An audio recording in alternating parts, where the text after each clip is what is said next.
Hello again. I'll start off by apologising, the video quality I'll start that out again because I've got a potty mouth and I said words that I shouldn't have done. So I'd like to start out by apologising, the video quality is not so good. This Samsung camera that I've got doesn't like dark. It doesn't even like the odd cloud. So if it's rubbish, it is what it is. It's one of them things. So today's video, we're going to have a little bit of a walk down to the River Mersey.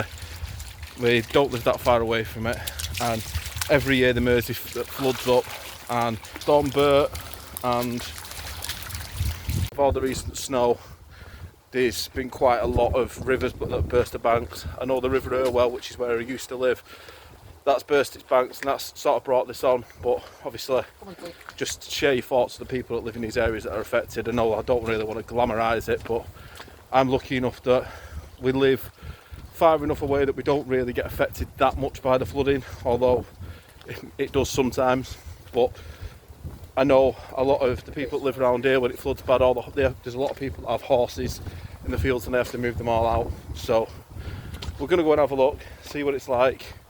The area that we usually film a lot of our videos, where we do a lot of the stuff where we set the camps up and where we do reviews of gear, we've not been using over the past week because of the rain, because that's liable to flash floods and it gets under deep water and deep fast moving water, because that's where the Mersey swells. So we'll take you down there, we'll have a look and we'll see just how full the Mersey is.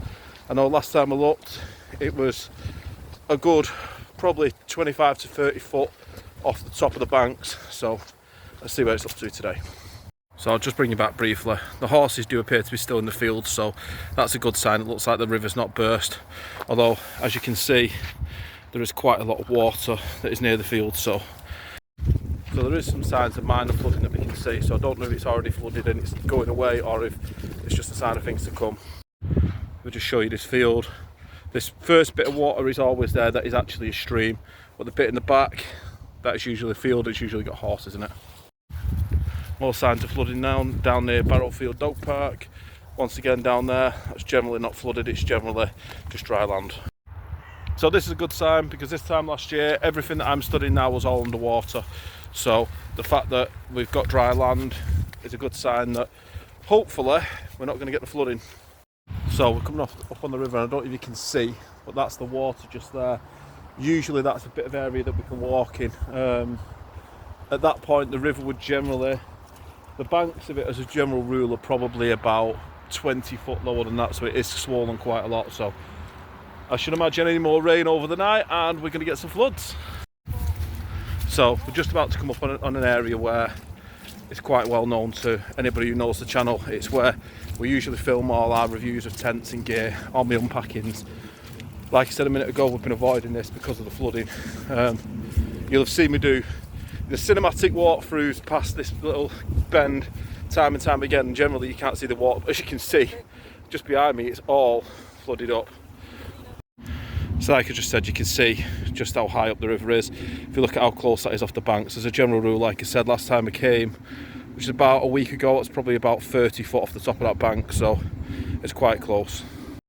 Yeah, so once again you can see just how wide and thick that river is. It's incredible.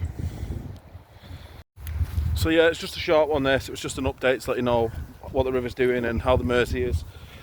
If there's any takeaway from this video for anybody, just be mindful of those that you know that live near rivers. I know we all quite enjoy the storms and the changes in weather and what that brings, but some of us do live close to rivers and some people are massively affected. Like I said, the people around here who have the horses and stuff like that, a couple of years ago there was absolute chaos. We were seeing people driving through water that was 6-7 foot deep to go and try and rescue horses out of fields because it came in that quick.